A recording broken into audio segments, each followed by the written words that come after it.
Well, thanks for joining us this week. I've got Eric and Garrett again, and these guys are land specialists in Wisconsin with High Point.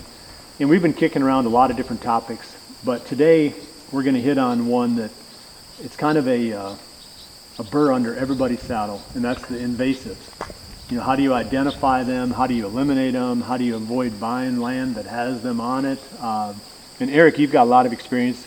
You said you've got a farm that's just loaded with it, and I'm going to start with this one. The farm that I sold in southern Iowa had some. It wasn't terrible, but I did realize that in the process of trying to manage it, I made it worse.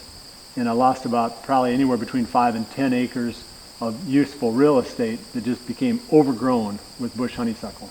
And just trying to remove that with all the generations worth of berries and you know, there could be who knows how many, hundreds of thousands of berries per acre just waiting to germinate and grow. So you think you've killed the parents and all you've done is open it up for the babies to come in.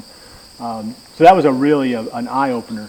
So when I started looking for land up in this part of the state, one of my main priorities was to make sure that it didn't have very many invasives. Because if you do any habitat work at all, like let's say, oh, this timber is not quite the way I want it, you know, as far as the understory, you know, I want more brush. I want more browse. I want to be able to manipulate the habitat. And as soon as you open it up, and you open the canopy up, and there's any invasives at all, they're going to flourish. And you think, well, my oak are going to come in. They're not going to come in. All you're going to get is going to be invasives then. So when I looked at this farm, I looked at it, fortunately, during that time of the year when everything else was dormant. You know, basically the only thing that was left that was green were the invasives. So typically in the Midwest, you know, by November, everything is kind of brown and withered down, except the invasives, for the most part, they're still holding their green leaves. Yes, yeah, you hear people on both sides of it, and I think it's something that you can't take for granted. Because we started out with just a couple, and now we look at our farm, one of our farms in southwest Jackson County, it is just loaded. The whole woods is loaded. There's not a spot on the farm anymore. It used to be an old pasture ground, and now it's converted to just bush honeysuckle. And I actually teamed up with the NRCS office. They have a lot of great programs, a lot of grant money to help out people. They cost share for the chemical and your time and stuff to try and take care of it. We did probably 5-acre hillside 8 years ago, me and my father. And we didn't spray, we just cut, thinking that we would take care of it, put it in nice piles for the rabbits, and it came back so much worse. So 2 years ago, we signed up with the NRCS office, and we're cutting and spraying, and you can just tell the difference it's making. But those berries, they said, will stay dormant for 25 years. So it's one of them things where you're going to be fighting it the rest of your life. And it gets to a point where you don't even want to walk in the woods. We have spots in the woods we can't even walk without, you're fighting it. You don't even want to go in there. We don't even hunt parts of the farm because no one wants to drag a deer out of this valley. Well, and I don't even think the deer want to live in it. I don't think they do either. You don't see beds. You see them in the wintertime coming off a food plot. They'll go down your mowed trail to the neighbors, and the trail just keeps running. They're not even bedding on the points where they should be. I mean, I've opened them up, and it just seems like they're gone. They don't want nothing to do with it. It's just so thick and so nasty in there. Yeah. And bush honeysuckle is one of many.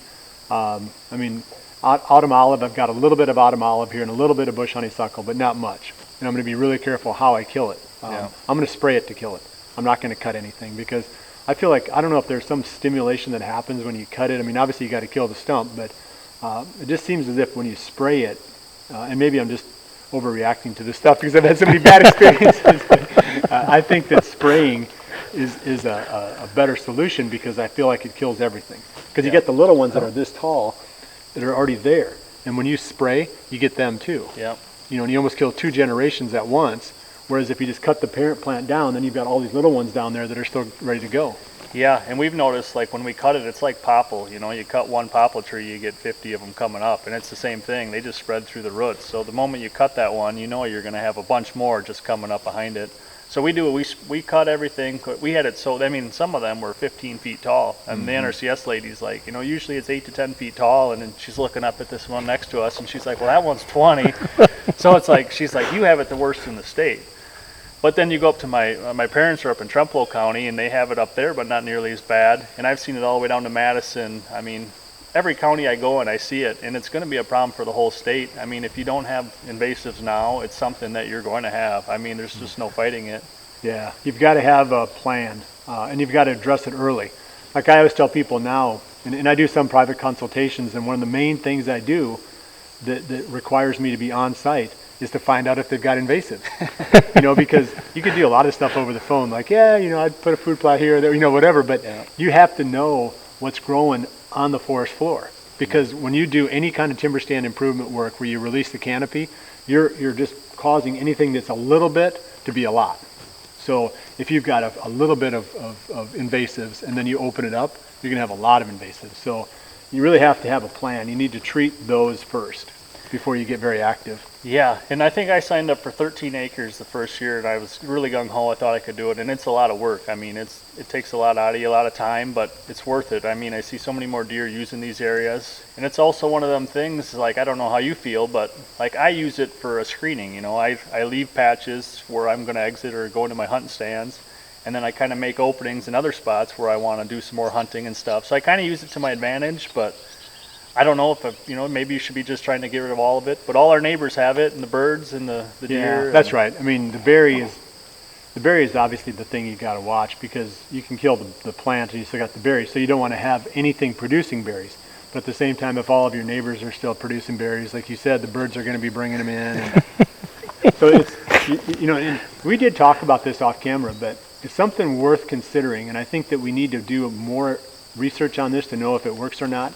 But I've had people contact me and say that they fly Roundup over their properties when everything is dormant except the invasives.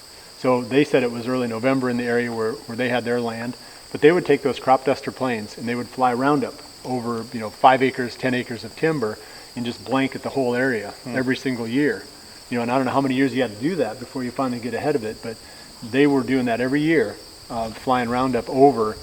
And the guy that was telling me about it, he said it does really work well, but you have to make sure that everything else is dormant before, or otherwise obviously it kills everything. Right. Yeah. But if the invasives are still green and still doing some uptake through the leaves, you've got a chance. So it's something to consider. I think there's got to be a battle plan, because it can ruin a farm. Your habitat has to be thick with the right stuff. Yeah. Because if it's thick with the right stuff, then the honeysuckle doesn't have a place to start. Right. It's when you have the old pastures like this, and if I don't do this right and there's enough honeysuckle around, this whole old pasture could turn into honeysuckle. So that's where it gets really critical is you want the timber ground to have the right things growing in it, so that the honeysuckle doesn't have a place to start. Yeah.